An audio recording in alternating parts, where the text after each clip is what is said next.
the simplest moves work even at the highest level. So we're gonna go ahead and break down Vinesh Phogat and the snap down.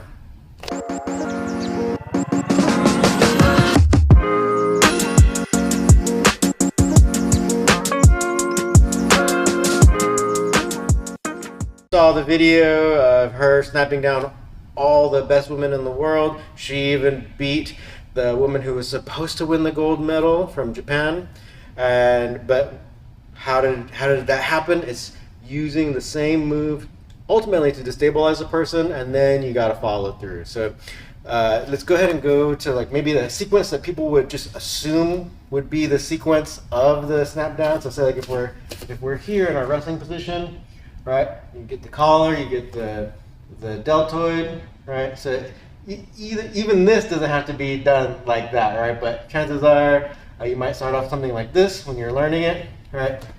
As they come forward, right, you snap them down. You might think of going around back behind them, right, to get their back, right? But that flow isn't always going to happen in your real match. So then I think the way Phogat was thinking about it, where it's like, I am just going to keep that pressure there. I'm going to just keep destabilizing them so that when they're trying to attack me or they're coming forward, right, I can then just make them uneasy and then make them make that mistake. So she ended up doing, actually against the Japanese Sakurai, she actually like kept doing it so that it ended up where she ended up kind of falling forward, and then Vinesh ran through her and took her backwards, right?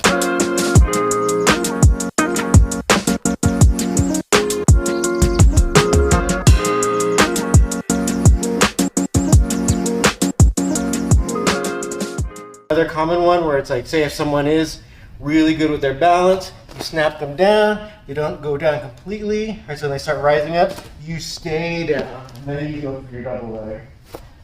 Right, she also did another similar one where it's the other girl kind of went down a little bit, so then she came around back, right, and grabbed the leg and threw the girl over.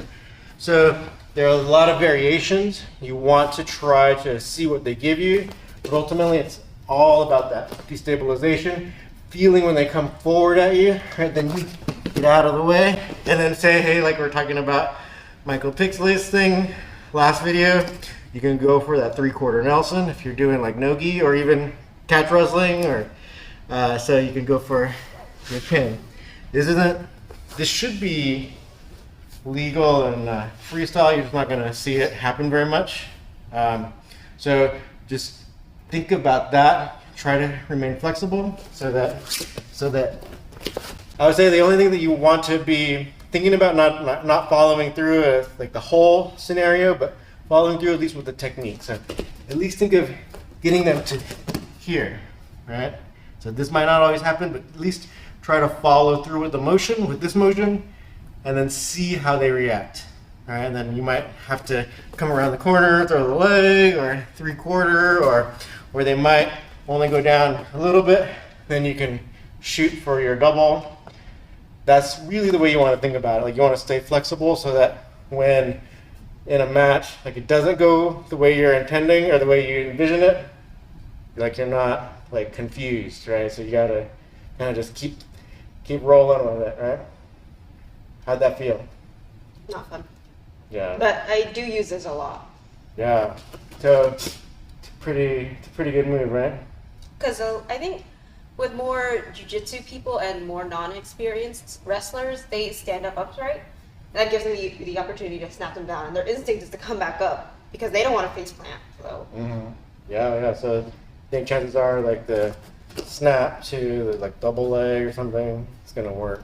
So think about it, especially if you're doing like, well, if you're doing catch wrestling, but especially if you're doing no-gi, how Cindy just said, it's like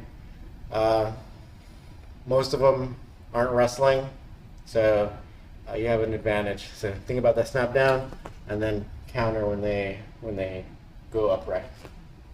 Okay, so check out the next video right here.